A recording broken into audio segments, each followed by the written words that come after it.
Good evening, everyone, and welcome to this meeting of the Troutdale Planning Commission for Wednesday, July 9th, 2025. If we could have roll call, please.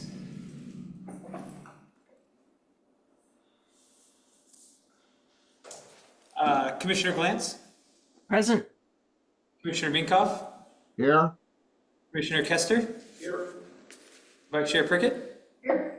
Commissioner Wilcox, Here. Commissioner Allen, Here. Chair Stafford. Here. Okay, with that, I would like to ask everyone to stand for the Pledge of Allegiance that Commissioner Prickett will be leading us this evening. I pledge allegiance to the United States of America and to the republic for which it stands, one nation, under God, indivisible, with liberty and justice for all. All right, is there any public that would wish to speak to the Planning Commission this evening on a non-agenda item? Anyone on Zoom, please unmute yourself. And Hey there, Zach Andrews, Troutdale. how are you, sir? Doing well. Appreciate it. I just wanted to say congratulations to the newest commissioners on board. It's hugely important work that you guys do on the Planning Commission, and it's extremely appreciated. I just wanted to express my thanks to you for dedicating your time and doing a lot of the nitty-gritty work that doesn't always get a lot of the attention, but is still, I'd say, the backbone of a lot of what keeps things moving. So really appreciate you guys. Thank you very much. Thank you, and congratulations to you on the addition to your family. Thank you. Appreciate it. All right, thank you, sir. Anyone in chambers wishing?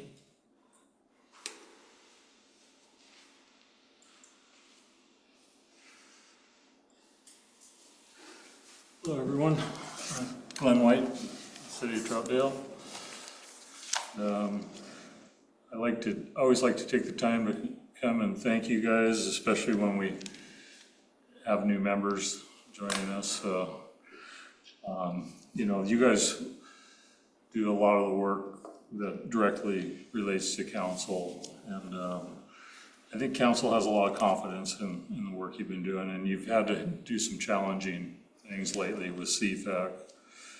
And the council votes have been unanimous, and really with very few questions, because we recognize that this group did the least amount of harm concerning CFAC as possible.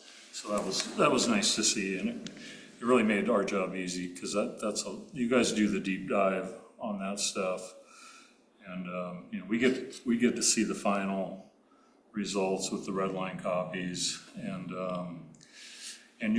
seeing how you guys vote on it too is extremely important. And I want to thank the longstanding members. I think you guys understand the goals of Troutdale and the history, and I don't know how we got to where we are now.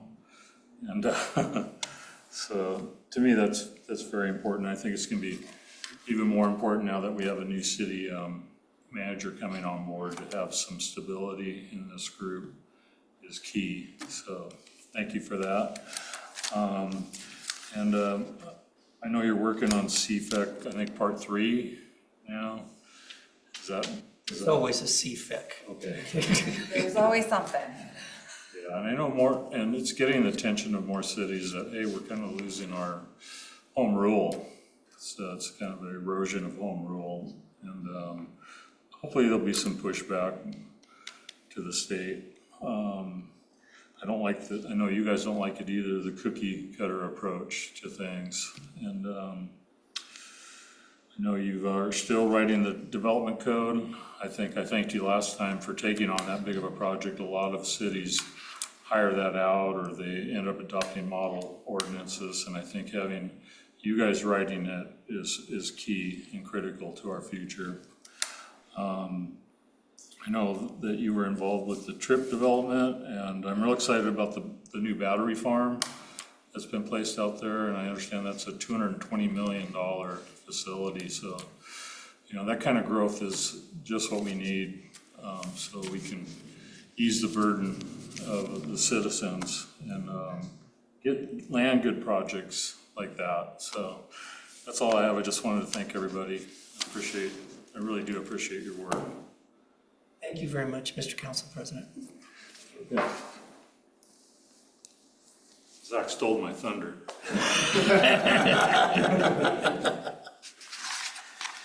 All right. Did everyone receive a copy of the minutes from June 11th, 2025?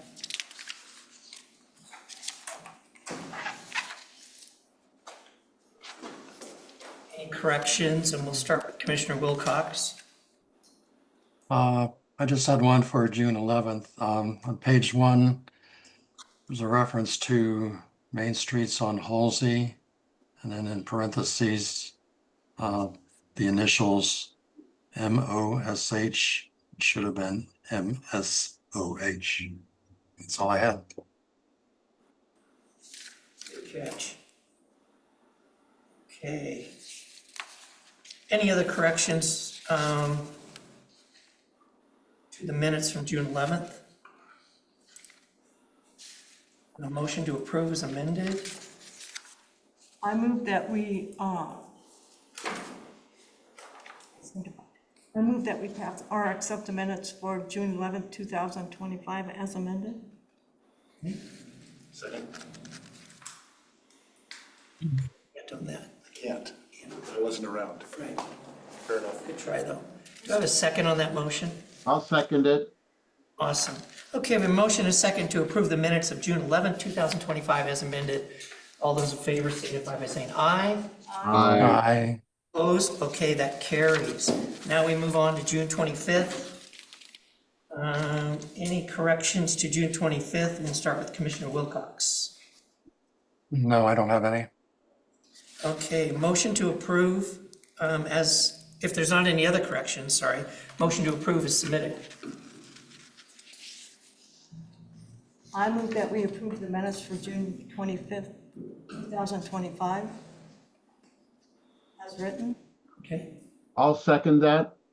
Okay, we have a motion and a second to approve the meeting minutes from June 25th, 2025 as submitted. All those in favor signify by saying aye. Aye. Aye. Okay, opposed? Okay, that carries. All right, moving right along, we have a public hearing, LU 0005-2025, conditional use permit for Yuri's Childcare. And this is a continuation from the hearing of, I believe, June 11th. Correct. Okay, and I need to read hearing procedures, do I? We're just going to be asking for a continuance. Okay, so we'll open the public hearing and take it away. Thank you, Planning Commission members, or committee commission members. I'm here on behalf of the applicant for land use case file LU-0004-2025 to ask for a continuance, 0005- to ask for a continuance to a date certain of September 10th. The reasoning for the request is I met with the applicant several times. They were working on getting me some updated documents, narrative, site plan. I just met with them today, actually. They have since submitted those documents, but they're still working on their traffic impact analysis for the county. And we would like to have that wrapped up prior to coming for a full hearing.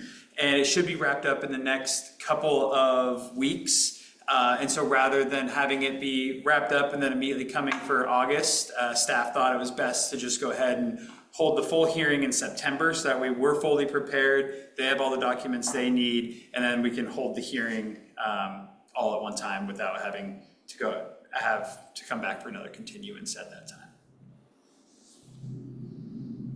Questions for staff?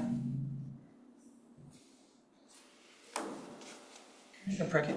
I'm not understanding why they need a traffic impact statement and Home Forward didn't need one, basically didn't need one. I can't speak to Home Forks, I was not here at that time, but I can speak to this. Since it is off of 257th, which is a main thoroughfare and truck route, Multnomah County, that's one of their requirements. And so sometimes some applications don't require full traffic impact analysis. It depends on the scale. So sometimes a memo will do, but given that they're planning on having, I believe it's 30 students, 8 employees, that will be coming and going every day, they saw fit to have a full impact analysis during peak trip hours. So that would, what I've done in the past is I've conditioned it, but then there wasn't a way to make sure that it was done properly. So this time we're waiting till we have that as part of their submittal application materials, so that we can review that for the staff report. Thank you. Okay, so that, the count just seemed a little, because this is 86 units, I was just confused, but okay. I'm not sure. I know it's off of, maybe it's because it doesn't front 257. I'm not sure what the ruling was at the county at the time. Okay. Any other questions for staff? Seeing none, okay, we will set this for September 10th, 2025. So case file LU 00052025, conditional use permit is held over to September 10th, 2025. Thank you all very much. All right. Now, new commissioner introductions. Well. Let's, ladies first.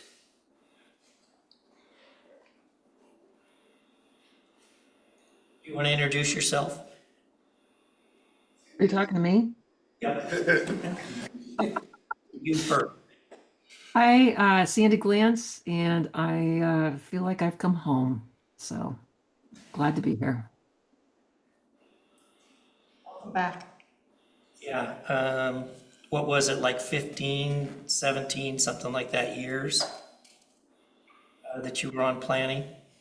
I was on planning for almost 14 and then city council for 4. So 18 years of history here. I know where a few bodies are buried. I will just say you're one of the best that I've ever worked with. And I know this group is just excited to have you back.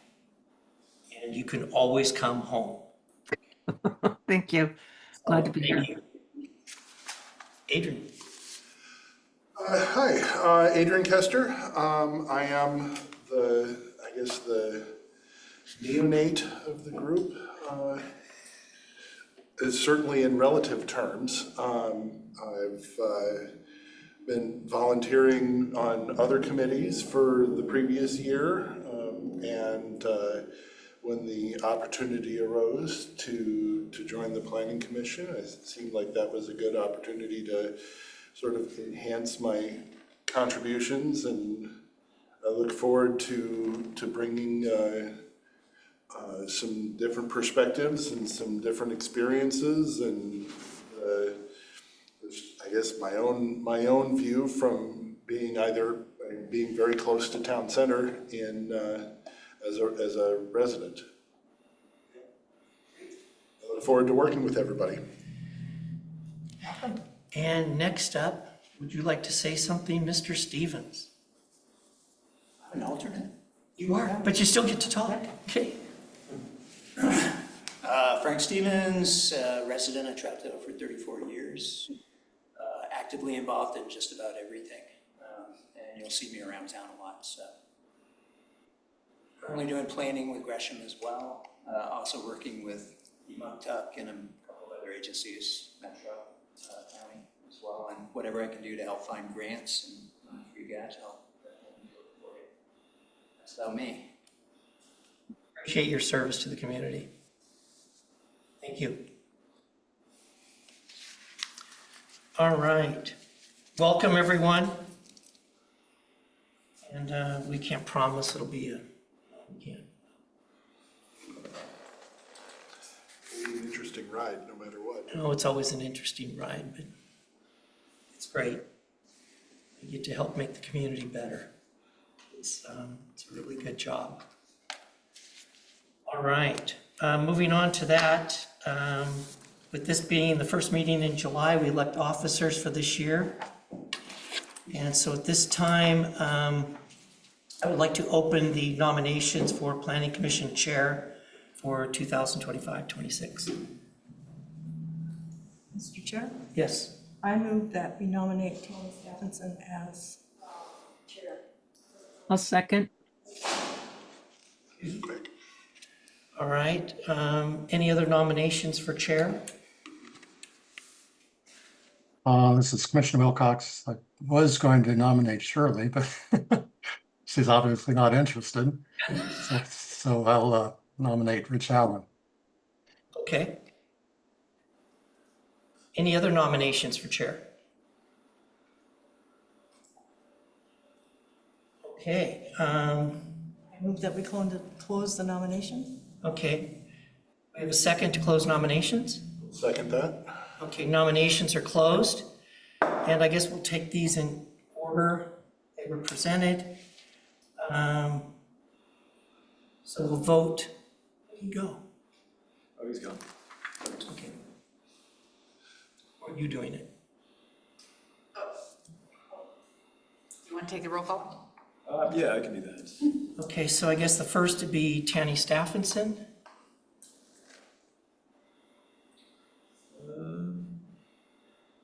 Yeah, you want an order, or do you want to start with yourself? No, I don't want to start with myself. Commissioner Glantz. Yeah, all right, so we're voting for Tanny, correct? That's correct. Yes. Commissioner Minkoff. Yes. Commissioner Kester. Yes. Vice Chair Prickett. Yes. Commissioner Wilcox. No. Chair Stephenson. Can you vote for yourself? Yes. Yeah, generally, yes. Is that a yes? And Chair, Commissioner Allen. Yes. Okay. This time we will go to nominations for Vice Chair. Planning Commission for 25-26. And I will open the floor for that. Oh, Commissioner Allen. I'd like to nominate Shirley Prickett, Commissioner Prickett. Okay. All right. Any other nominations for Vice Chair? This is Commissioner Wilcox. I nominate Commissioner Glantz. Can I decline it? Yes, you can. Thank you, sir. Yeah. But thank you, Paul. Sure. All right. Any other nominations for Vice Chair? Okay. I'd entertain a motion to close nominations. Move that we close nominations for vice chair. Okay. And a second? Sandy?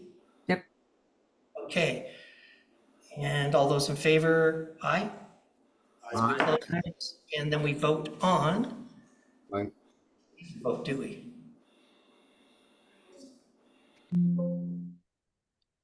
We've got Go that. through it for form's sake.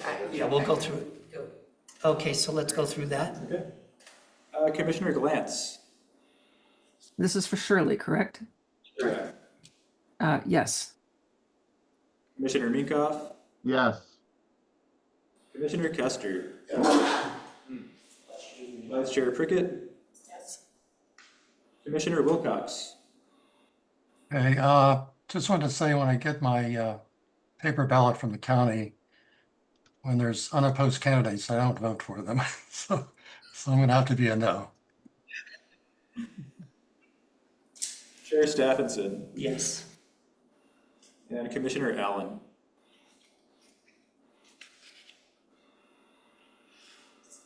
Commissioner Allen? Frozen up. He did freeze. He's moving a bit. I saw his eyes move. Commissioner Allen, your vote. So my internet connection froze there for a bit. This would Yes, be for Shirley Prickett for Vice Chair. that's correct. That's yes. It's a yes for Okay. Commissioner Prickett. All right, that passes. Thank you all very much. Okay, now it's off to the parking lot. Yes, so I'll tee us up here. A couple of months ago, we had talked about commissioner goals for the year and things kind of we wanted to discuss and put on, a parking lot list. And one of those items dealt with looking at variances and what types of variances we have had. Kind of to do a little audit of those variances to see if people were requesting the same kinds of variances, because in that case, if they were, we might want to adjust our code a little bit. So that was on the parking lot list, in addition to having a conversation, just a brief conversation and intro to setbacks. And so Nick Ramstead, our assistant planner, he did some deep diving into variances within the past 10 years. And I'm gonna have him speak to the data that he found in his work, and then we'll just head into kind of our setback and yard discussion. I know that he put together a really good PowerPoint, and we have some new, well, I know Sandy, you've been on the commission for 14 years, so granted, I'm sure you are going to know some of this information, but we do have some newer commissioners,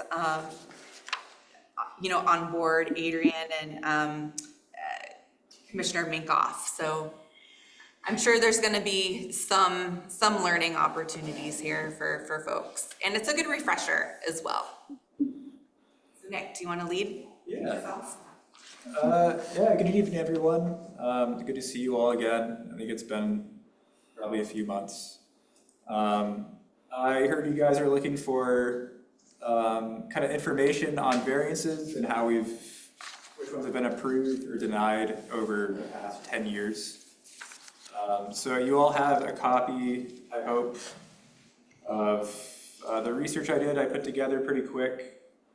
But I can give you a quick summary of what I found, and if any questions lingering about it, feel free to bring them up, or if you have any deeper discussion that you think what I've found merits, obviously, please feel free to bring up as well.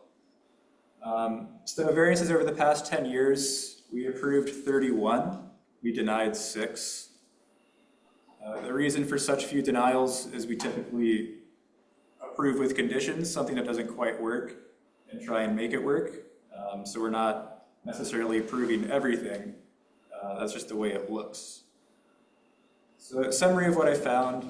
So variances are requested and reviewed on a case-by-case basis, which makes them pretty difficult to generalize or conclude patterns from.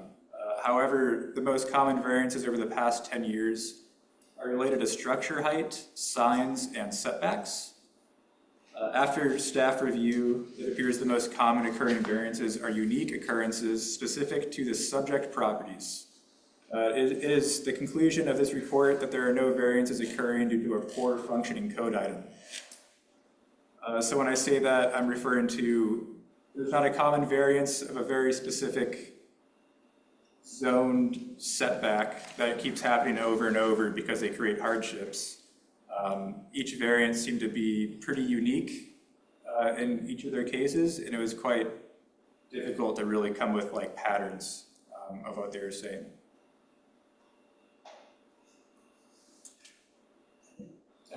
Okay, questions for staff? Yes, I have a question. Hey, Commissioner Minkoff. How can there be 0 for 2025? We voted on a couple of variances. And when they passed. I don't believe we had any variances this year.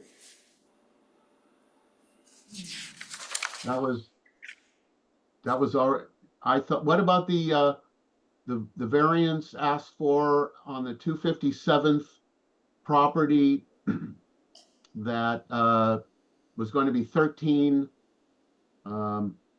dwelling units, and they needed a variance in the setback. They needed Was that a 24? Did we vote on that?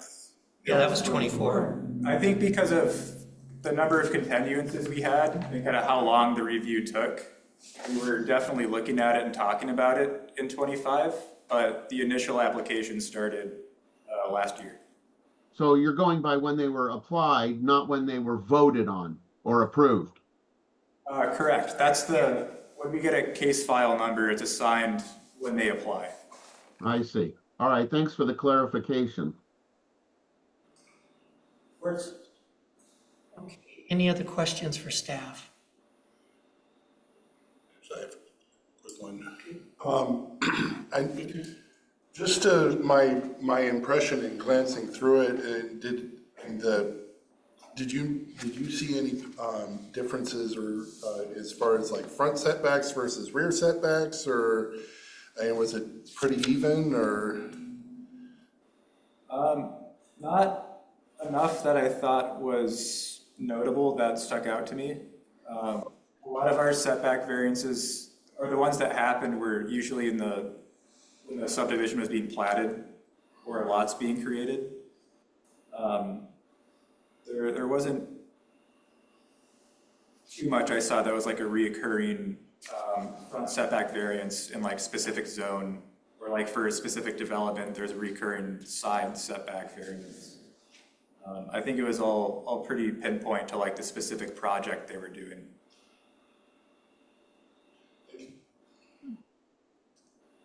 All right, anyone else with questions? Oh, this is Commissioner Wilcox. Go ahead, Commissioner Wilcox. I had asked Nick for the background paperwork for all of these. I imagine that would have been a lot of work, but there was one in particular that caught my attention that I don't remember having seen it. Maybe it was before I was on commission. LU 0004-2020. It says variance to allow for 7-foot front setback and a variance to reduce side yard setback from 5 feet to 3 feet. Those seem to be some pretty significant variances. So that's why I was requesting the background on these to see exactly what that was all about. 04-2020. Is that on this page? It's on the top of page 4. Yeah, top of page 4. Right.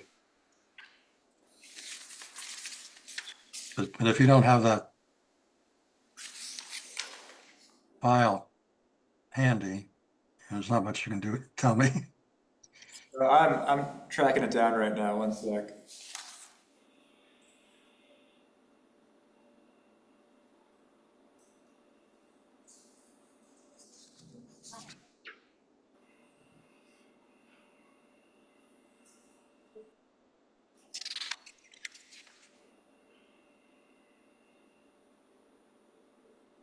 Is it type 2? Sorry, it's I guess explaining why it's taking so long. Findings in the past don't always tell you exactly what the variance is for. So oftentimes we'll go to the staff report to figure out what happened, and then you create a goose chase of looking through the applicant's submittals, and then you're reading through narratives, trying to find what exactly happened. So we'll get there.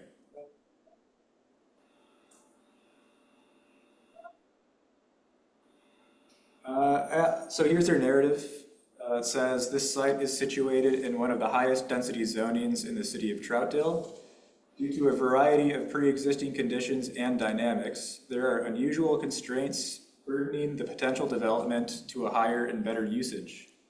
The applicant will address these issues below to provide staff a sound rationale for the reasonable (30% setback variance) request in order to provide an enhanced development that is both more aesthetic and functional while meeting the intent and character of the CBD zoning with the town center overlay. Here you go, 30% setback reduction front and side.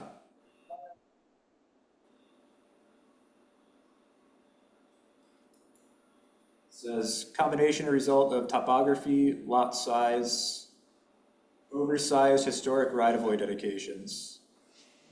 These conditions are exaggerated on the subject lot more so than most other lots within the zoning and the town center.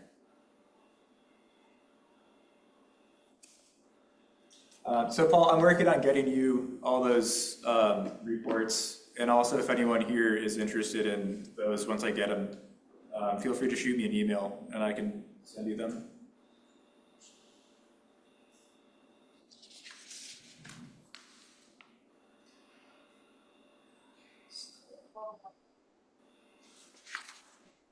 So they were 30%. So in 2020, that would have been a type 3, correct? Correct.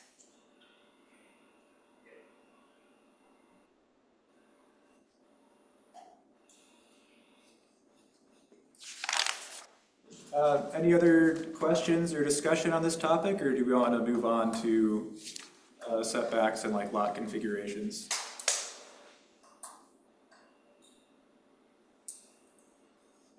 Great. Okay. And I just want to thank Nick for putting together this excellent memo, because I'm keeping this in my binder of information so I can go back and take a look at it in the future when we do get variance requests to see, you know, kind of like the history and precedent that we have set before. Thank you, Nick. Thank you, Nick. Of course.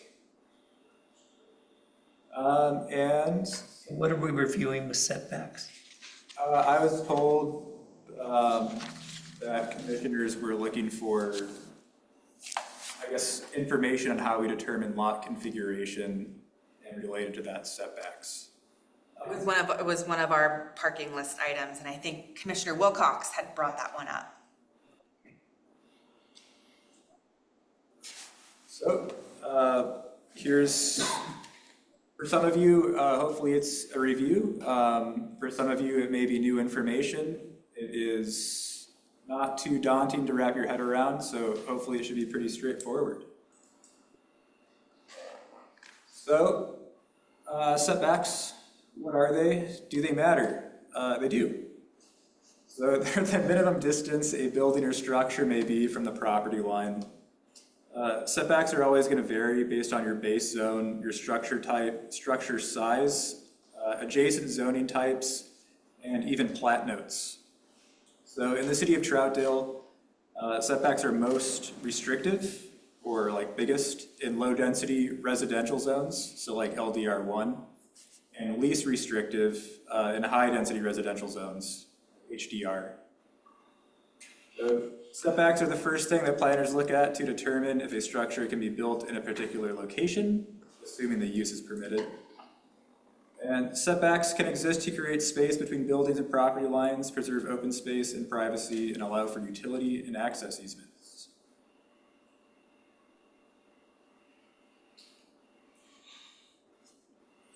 So what's their purpose? So they promote opportunities for better air ventilation and landscaping. They preserve a sense of open space and privacy, create opportunities for pedestrians to better engage with streetscapes. They help maintain a feeling of cohesiveness between zone to zone. I have images below that show distinct characteristics of a low restrictive setback area and a high restrictive setback area. Do all structures obey setbacks? Yes, but also there's exceptions. If the structure is small enough, it's under 200 square feet and 10 feet in height, it can be built within 3 feet of the rear and side property lines. If the structure is larger than 200 square feet or 10 feet in height, it must adhere to setbacks. Variance may be requested and approved regarding setbacks if a unique hardship is demonstrated. And plat notes in partitions, subdivisions, PUDs, etc., may also have setbacks that differ from the base zone. May I ask a question at this point before you move on? Sure. This is Commissioner Minkoff. Thank you, Commissioner Minkoff. Thank you. You're saying, yes, they obey setbacks, but there are exceptions. Are those truly exceptions? Or are those part of the code? Those exceptions are part of the code. Except, really? Those are not just considered code? Well, they are code, but in the frame of the question, do all structures obey setbacks? They all do, but there are exceptions. And, well, there are different setbacks for different size buildings. Yes. Yes. Okay, I'm Different just zones. confused by the word exceptions when there's actually, structure to the code. These fit into particular sections of the code. Well, like an example is a setback is one thing in the downtown business district, and it's something else, right, in another area. So the setbacks aren't the same. And then like if there's a planned development, those setbacks may be changed based on that planned development, different than what is in the code. That's what I would consider an exception. But if those structure heights and widths and so on are codified with particular setbacks, I think that's just part of the code. Anyway, maybe it's just a semantics, but I don't see the exception if these particular situations are actually in the code. If that's the way, whatever way you want to think about it, whatever way makes sense, totally fine. The way my brain works and why this is worded this way is everything obeys base zone setbacks unless proven otherwise. And so these bullet points are kind of the otherwise examples. So that's why I kind of use the word exceptions. So if it created confusion or if my logic doesn't follow, apologies. So this is Commissioner Wilcox, this slide language text isn't from the code, it's from your staff report, right? This is me summing up the code. So I mean, that first line, but here are the exceptions, that's not in the code, is it? Those words? those exact words are not in the code. Okay, yeah, I agree with Commissioner Minkoff as far as the semantics that don't work for me either. I guess I'm trying to understand the question. Some of these things, I guess what he's saying is if a structure is small enough, it can be built closer to the property line. That's how I read that. And it is in the code that way. It does allow for that. Right, and they're saying since it's in the code, it's not an exception per se. I think it's just it's just semantics and logically, I think, how we perceive information. We're talking about the same things. I think we all understand this slide. Commissioner Glantz. Yep, a comment and a question. Planned subdivisions can also have separate setbacks, correct? Right. And those would truly be exceptions. And then my question is, what about above ground pools? Are those considered structures? It would depend on the size. Do we have that called out someplace? I don't know if we specifically do, we may. Just curious. In the water park chapter.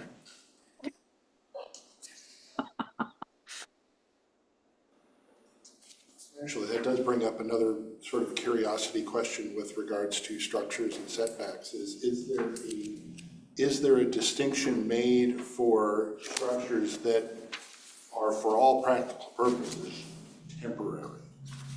I.e., they're not like foundationally attached to the ground. For example, like a Costco tent. Like Costco tent or like a gazebo or even just sort of a flat pack shed that is assembled and just sort of sitting on the ground and could be disassembled or even moved at what is functionally a moment's notice. Is that a distinction that is made in the code, or is it just if it has three-dimensional shape, it's a structure? Just like a tent? Is that what you're saying? Well, I'm Or thinking. like a gazebo. A gazebo is a good example because there are some extremely substantial gazebos that can be put up, but are still, I mean, structurally no different than a pop-up tent as far as how it is attached to things. Because I know in building codes, it makes a significant difference for like a deck or a patio if it is attached to the house or if it's freestanding. So those kinds of little distinctions is sort of, I'm kind of wondering how much of that is called out in setback code, because somebody's temporary little shed being on close to the edge of a property line is going to be a little different than pouring a slab and having something that is genuinely permanent. And then we start crossing over kind of between development code and building code. Because we're more worried about where it's going to be built and the height of it. And then the foundational piece and the structure and all of that gets more into the building code. Yeah, exactly. Yeah, and I guess if most of that is in the building code and is not really our purview, that's fine. It's more of a curiosity question than it. I think a lot of it's a judgment call. We define, so I think what you're talking about, we probably look at as like an accessory structure. And the definition we have for that is very vague and calls out a few things specifically, but really not a lot. So in your case, if there was like a gazebo that wasn't necessarily attached to the ground, I think that'd be a case where we would just be asking whoever's setting it up for like more information and probably give them too many questions and they go, well, man, this might not be worth it. But every scenario is kind of a little different. But Sandy, to answer your question about pools, portable swimming pools less than 24 inches in depth would not have to obey setbacks. But a portable swimming pool greater than 24 inches in depth, we would consider an accessory structure. Okay. So say, I know on some of the other things too we've seen before are RV, I don't know what you call them, like covers where they have poles that come down. We've had complaints before from neighbors that it's too close or it's on their property line. And it seems like those can get pretty close too. Where it's open air, it's just a cover that, goes over an RV or something. Many of those don't meet code. Yeah.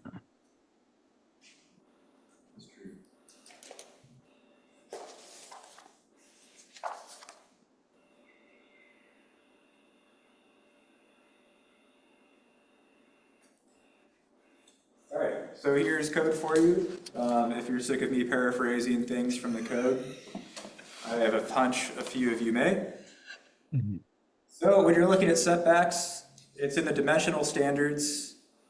This is taken from the single family zoning. And if you're trying to build a single family dwelling, you look here, the highlighted section, setbacks, as front yard, side yard, building side for duplex, building side for zero lot line development. Troutdale is kind of unique in that for corner lots, we specify a street side yard instead of doing two fronts. And then rear yard. And then you see accessory structures highlighted. And it says C code section. So that's where I got the exception thing from, for the accessory structure. Again, sorry for the use of that word. So to get a lot configuration, we have an interior lot. We're looking at this one right in the middle, lot 2700. We can see there's this right-of-way kind of below lot 2700, and we can assume that's where its access is coming from because that's the street it has frontage on, it's getting its access from it. That is our front yard, front lot line. and therefore where our front setback is gonna be. Directly behind the front setback, front lot line is gonna be the rear. And then the two sides just fall in. So interior lots are the easiest conceptually to think about.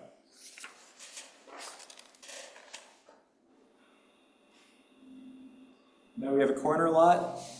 So we're gonna look at this blue highlighted area. And this is where our code is a little unique to other jurisdictions with our street side setback. So the southern line, the property line that's closest to being down, where it says front setback, we're assuming frontage access is being taken off of that front area. And there's a corner. So the left side of the parcel is going to be a street side yard, so that there's street side setback. And then the way this one's configured, directly behind the front setback is going to be the rear lot line. And then you have another side that's adjacent to that green highlighted lot. So that'd be a corner lot. A question. Yeah. In the extremely unusual case that you had streets on three sides, would you use the street side setback on two sides?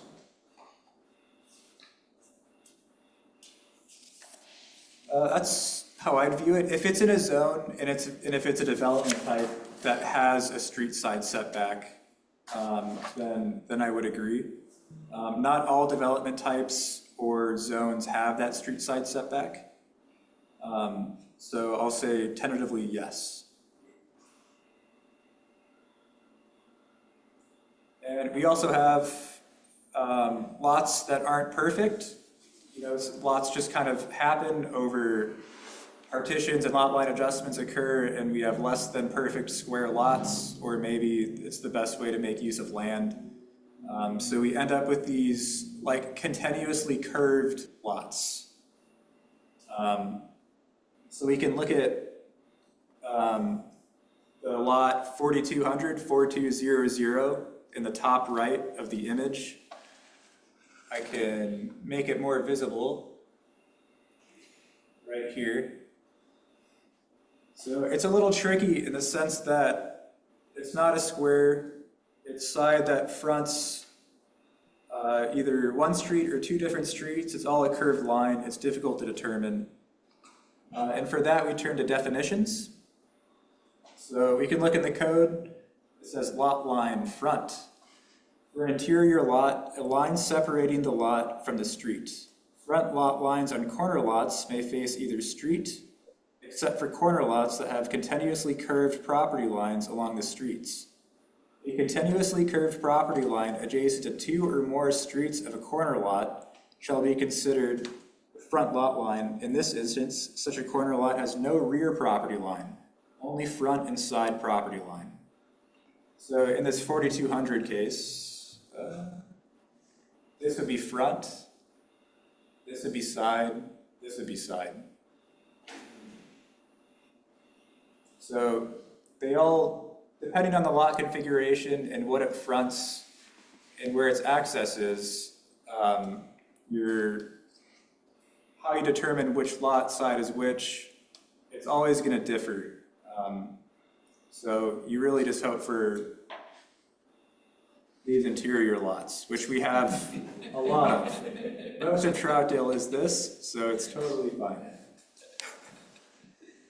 Don't have that many neighborhoods that are unduly influenced by the 1970s. Not too many. So here's just an example to visualize with the code in front of you. LDR1 zone, so the big setbacks, big nice setbacks. We have a single family dwelling right here. Here's a street, we're taking access, that's where the frontage is, so that's going to be our front lot line.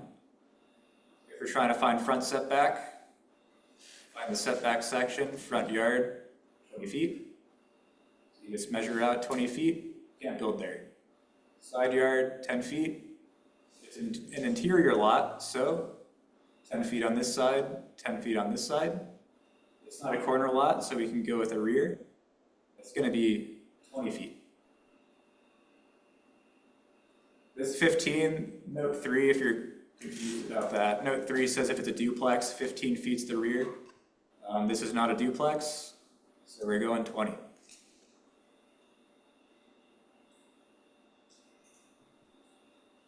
And here's just a little example of how different development types can have different zoning, even based on nearby zoning. So we looked at a multifamily development several months ago, and determining setbacks for multifamily development depends on adjacent zoning. So if we just read through here, this is the setbacks for multifamily development. Front yard setback is going to be a minimum of 20 feet. Side yard setback, it differs based on if it adjoins HDR zoning districts or a different residential zoning district. So adjoining HDR zoning district or a non-residential zoning district, minimum of 5 feet. Adjoining a different residential zoning district, it's a multiplier based on the number of stories. Sometimes there's no side yard setback. And then there can be street side yard setbacks as well. So you don't need to pay attention or memorize what these numbers are. I'm just highlighting the fact that development types have different setbacks based on how they're perceived to be as like an intense use or not. So I'm talking at you a lot. I'm using my own words and not the code. What kind of summary can you take from this? What should you take away? Essentially, find out where the parcel takes its access or where the frontage is. That's how you determine the lot configuration or where setbacks go. Setbacks vary based on development type, zones, lot configuration, and plat notes. As we saw, determining setbacks is not always an easy task. And if you're ever developing or are just curious about something and setbacks are unclear or difficult, we are here, so feel free to ask questions. Okay, That's it. thank you, sir. Any other questions for staff? This is Commissioner Wilcox. Go ahead, sir. Could you put that last slide back up? Yeah.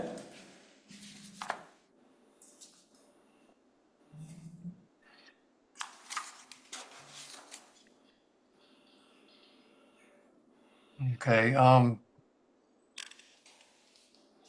these issues were raised in my mind based on that specific development that you briefly referred to. It was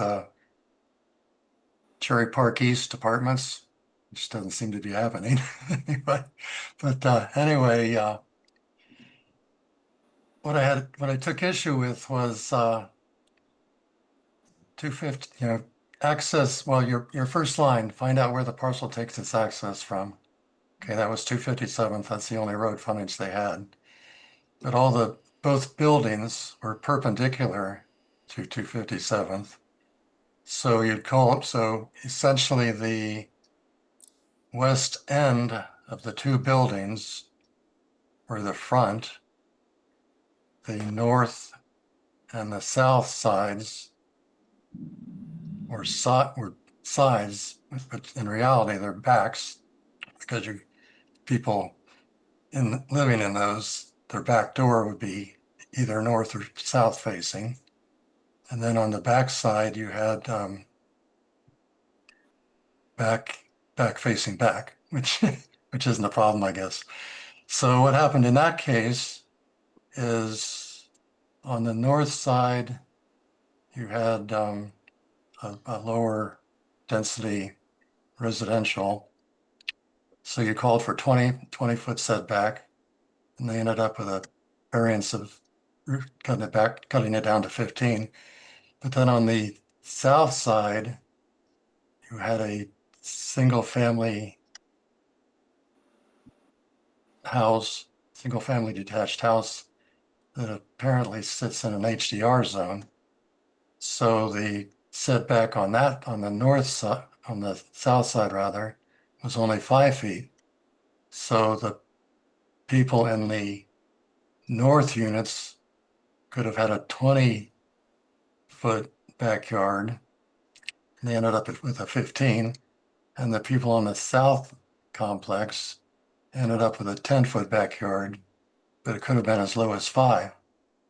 So that's what I had problems with. Plus calling the ends of the west ends of the building as the front of the lot.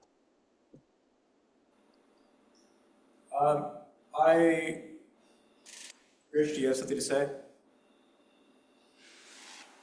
Go ahead, Commissioner Allen. So I think it's also important to remember why there are setbacks when we're reviewing this stuff. Like it may be for sidewalks or field of view for street access or utilities. And so keeping that in mind is useful. And some of it's really just opinion, right? So it would sound like, though, the only way you could really address this, it sounds like Commissioner Wilcox, you're thinking more of like a even setback on both sides. Right. So it would have to be that the setback for the development would be different based on the adjacent zoning. Yeah, well, another issue I had was when depending on how you choose to orient the lot, for example, you could have side yards facing backyards, for example. So side yards are a different setback than backyards.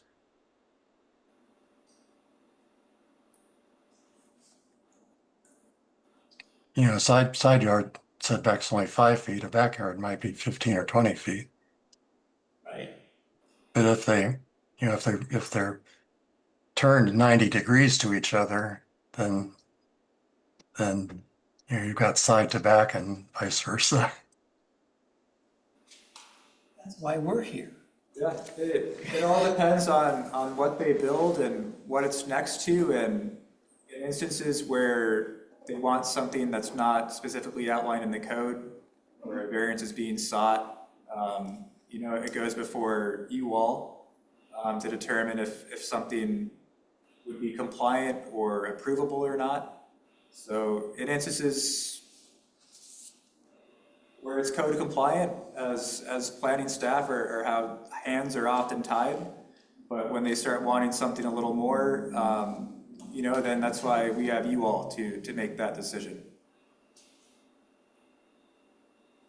And I just want to go back to that 257th example. So on the south side of that lot that faces this, that's adjacent to the single family home that's also zoned high density residential, we know that that single family home at some point in time ultimately will be developed at the high density residential standards when it redevelops. So then it will definitely conform to the high density residential lot that was being developed as Cherry Park, I forget what Commissioner Wilcox called it, Cherry Park East Apartments. In addition, it's unusual to find a single family home in an HDR zone, especially considering it's not a permitted use. So in this particular case, it's a non-conforming use. So obviously it can exist, it's welcome to exist, but if anything were to change with it, they need to come into compliance with current code, which would lend itself to a more dense development. Well, and it's not compliant because we changed the code. At some point in time, that is I correct. should say we changed the zoning. Yes. Yeah. So that's kind of our thing.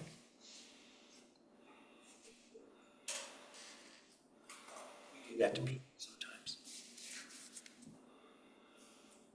Okay. Anyone else?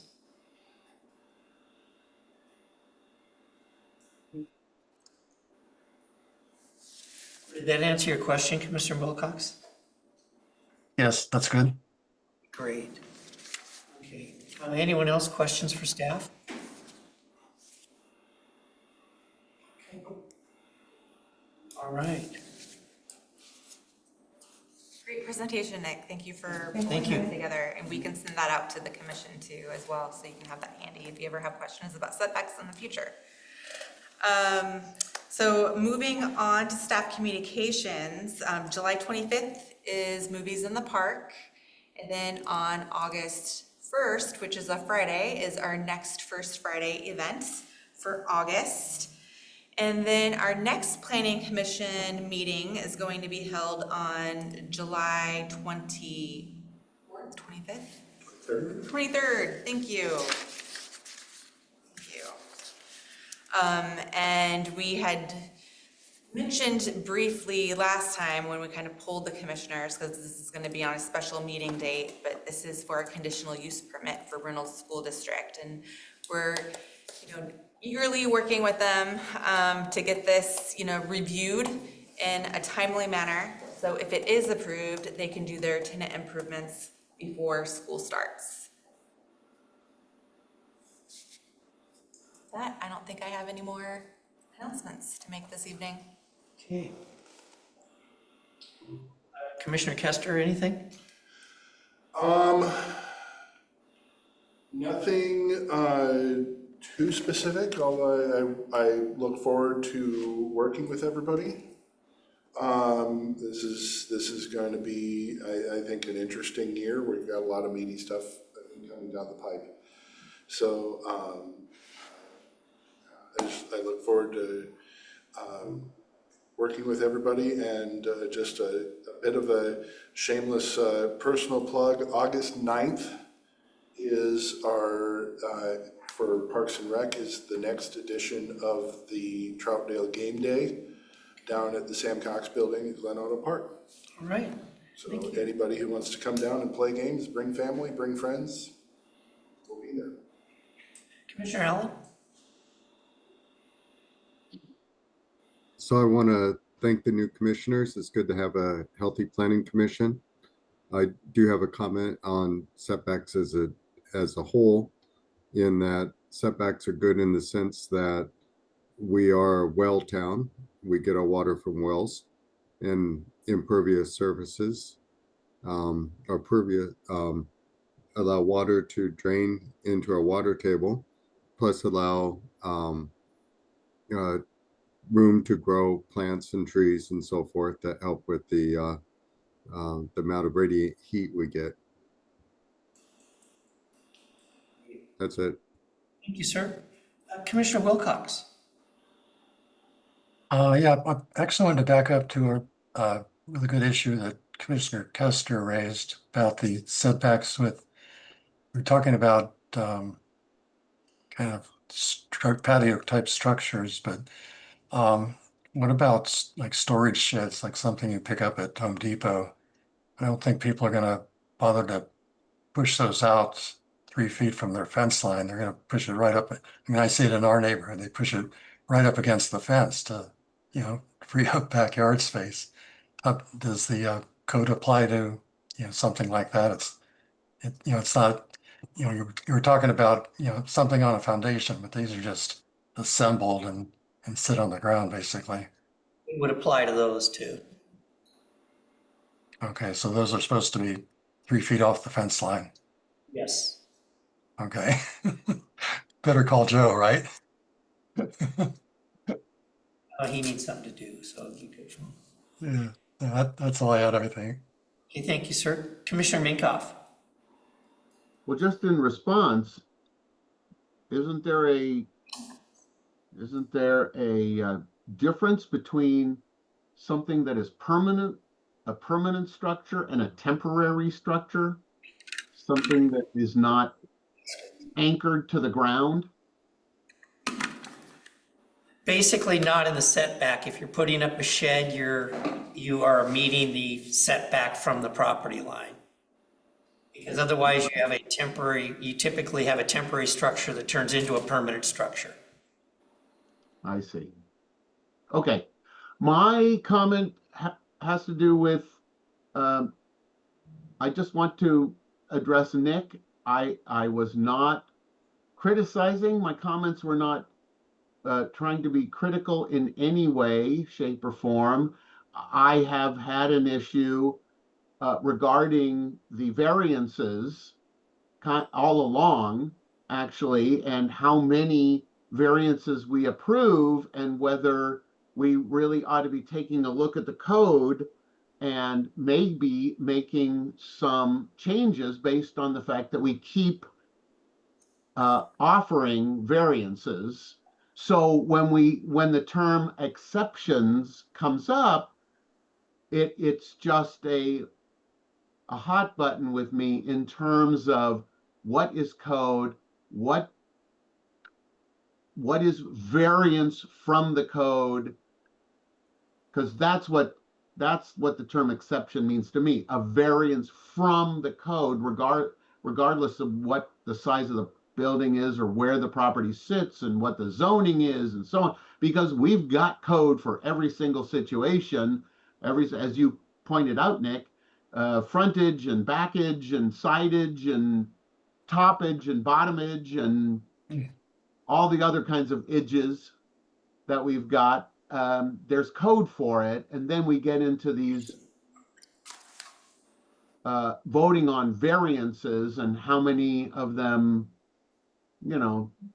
would constitute qualification for maybe a change in the code. So that was the only reason why I brought that up. And thank you, Nick, for putting that together. I would like a copy of your PowerPoint presentation, just like Erica said, that will be handy reference material.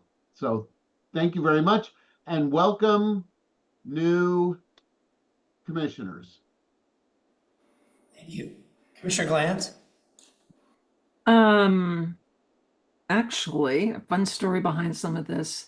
It used to be that all sheds required building permits and had setbacks. And long before I was even a planning commissioner, there was a few neighborhoods that took issue with some people following the rules and other people not following the rules. And there were several standing room only city council meetings with some very heated opinions as to how that should happen. And I know that at one point we did, while I was still on planning, remove the requirement to get a building permit for the sheds that are under 200 square feet, just as a way to try and lessen some of the unhappiness. Thank you. Thank you, Nick. That was wonderful. Wasn't redundant. Kind of refreshed my memory. Very good work. Thank you all. Welcome to the new commissioner. Welcome, Sandy. We're glad you're back. Thank you. The only thing I have is just be real cautious when driving 257th. There are construction workers that are close to cars, and be patient and drive slow, because you don't want to be one that hits one of those construction workers, because they have a job to do, and our job is to make sure we keep ourselves in a safe position so we're not affecting their job. That's all I have. All right, thank you. I was just going to say on variances, I think most planning commissions probably do more variance work than they do anything else. I think that's a pretty common thing, just because you've got so many different situations and different needs and properties being developed and redeveloped, and everybody wants something different, and it keeps us in business, keeps us off the streets at night and in here, so I think that's always a plus too. But I appreciate the work. I thought that was a very nice job. Very well done. Appreciate staff. And I want to welcome the new commissioners. We're very excited to have you and looking forward to your contribution on this body to the city of Troutdale. And also want to say we have officially hired a new city manager. Mr. Ray Young will be heading into retirement during the month of August. And Mr. Weston will be here August 25th. August 25th. Gets broke in with a public safety meeting that night. He certainly does, and then council the next day. But we look forward to having him. He comes from King City, where he's been for a number of years. And we just welcome him into the city of Troutdale. Okay, and so what we have coming up is we have a meeting on the 23rd of July, then we have a meeting on August 13th, and then we have a meeting on September 10th. We're keeping you guys busy. Yeah. All right, and with that, if no one has anything else, I would entertain a motion to adjourn. I move that we adjourn. Second. And we have a motion and a second. All those in favor signify by saying aye. Aye. Aye. Opposed? Okay, we are adjourned. Thank you all very much. Have a great evening. See you later this month, actually.